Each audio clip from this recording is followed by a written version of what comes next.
I have essentially been living in hiding. Essentially, my life from before your documentary ended with that phone interview, and since then I have been living by my wits.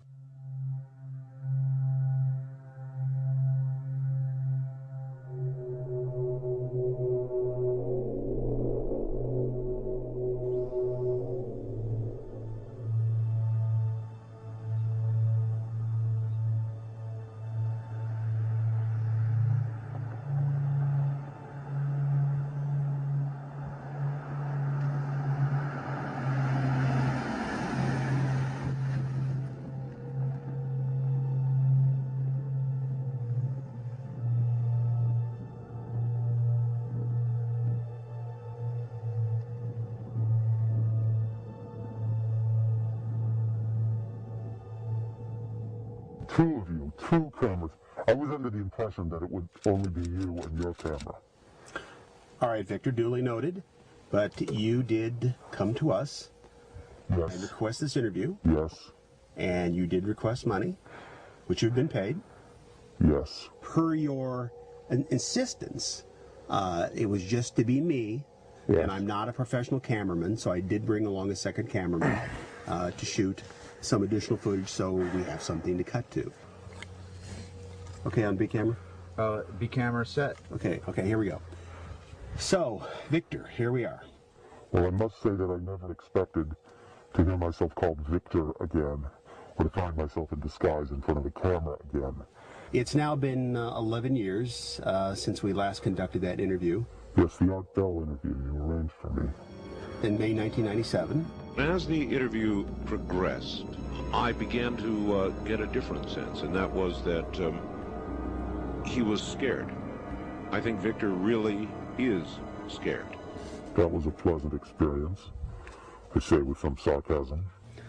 Looking back on it now, 11 years later, you didn't want to do it. I did not want to do it on the day that I did it. You and that rocket man foisted it upon me after we had made an agreement for one on-screen appearance in your little documentary, and then somehow that agreement metastasized into an ongoing series of promotional appearances, which was not part of the agreement. You agreed to do that one phone interview with Art Bell Coast to Coast to promote the video at the time. Which was a live interview, and I had made it abundantly clear that I was not to be put in a position of revealing my whereabouts in a live situation.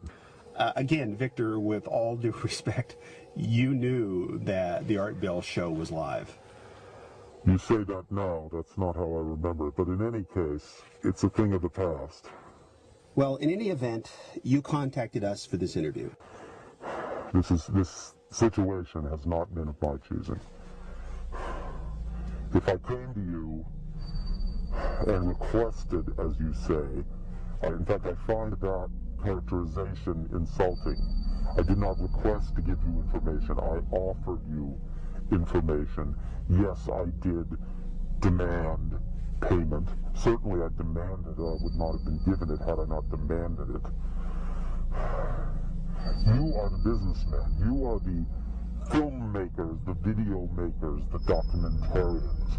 You and that rocket man, you have made whatever profits have been made over the last decade off of the...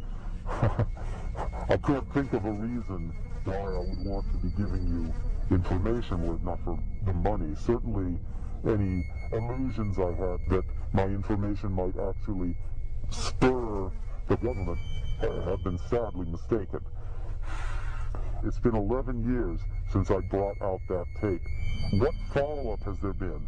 Who among these so-called ufologists, these self-proclaimed investigators, show me one of them that's demanded information about S4 under the Freedom of Information Act. Show me one of them that has seriously attempted to confirm or deny the existence of the alien interview program. All they care about is talking among themselves and making videotapes, making documentaries, promoting themselves, Do you at least feel vindicated that no one has conclusively debunked the tape? But the only vindication that I could imagine would be if the government finally revealed all that they know about these aliens. So are you saying that the internet truth seekers are not living up to your expectations? That is an understatement. Well, I should say they perhaps are living up to my expectations, since my expectations were admittedly low to begin with. All the days in which people took Bob Lazar seriously, and who is that person in your documentary, that Morton character? Sean David Morton. Yes, a researcher. What has he discovered to corroborate or debunk the interview since that time? He was more than happy to take it at face value. Then, when he too was being paid, I assume you paid him as well as me. All of these people are charlatans. All of these people are at best hobbyists and at worst professional con men. Well, I'm assuming that you've seen the finished product. What did you think of Bob Dean's interview, the retired NATO commander? Well, he took the video at face value, but that was a case of being correct by accident. What about Rick Baker? Rick Baker's won Academy Awards.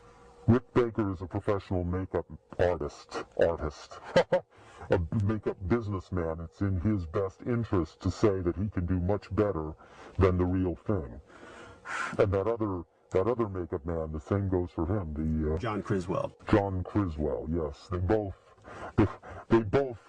were happy to brag that they could create a more realistic alien. Fine. Well, where is it? In the Men in Black movies? In that ridiculous alien autopsy footage? Show me a more authentic alien than the one in that interview. By all means, if these makeup people are capable of creating a more realistic alien, then show me, compare it, place it before the public. These people are show people. Everything for them is hyperbole. My contempt for the viewers of your documentary over the last 11 years knows no bounds. They've been like children, mocking it, or on the other hand, credulously accepting it with no attempt to evaluate the material on its own merits, or to discover any new material to support or debunk it. This is not a joke. This is not a hoax. Certainly I'm staking my reputation on it. If an anonymous individual in a rubber mask could be said to be staking his reputation on anything, I challenge these ufologists to debunk me, discover my identity. If they really believe that the alien interview footage is a hoax, prove it. Show where it was faked. If they believe that the alien in that footage is a puppet, prove it. Find the puppet maker.